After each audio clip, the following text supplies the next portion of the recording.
একদা এক সময় বনে সিংহ ও ভাল্লুকের দেখা হলো। সিংহ গর্জে উঠল এবং বলল, আমি এই জঙ্গলের রাজা, সবাই আমাকে ভয় পায়। তুমি তো একটা ভাল্লুক, তুমি আমার সঙ্গে লড়তে এসো না, তুমি আমাকে লড়ে পারবা না। সিংহের কথা শুনে ভাল্লুক হেসে বলল, ভয় পেলে কি সম্মান পাওয়া যায়? শক্তির সঙ্গে বুদ্ধিরও দরকার হয় সিংহ মশাই।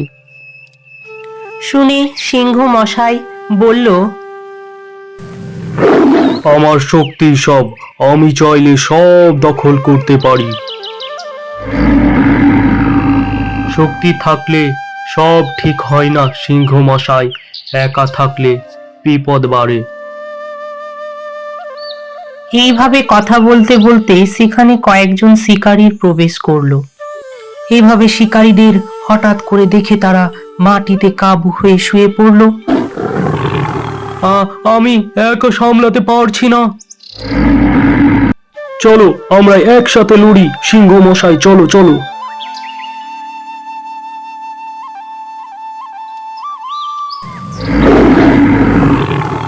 কিছুক্ষণ পর তারা দুজনে মিলে শিকারীদেরকে তাড়িয়ে দিল।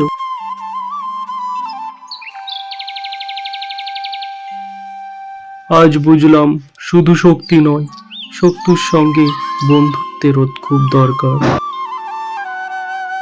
একতাই আসল শক্তি বন্ধু। সেদিন থেকে তারা ভালো বন্ধু হয়ে জঙ্গলে শান্তি বজায় রাখলো।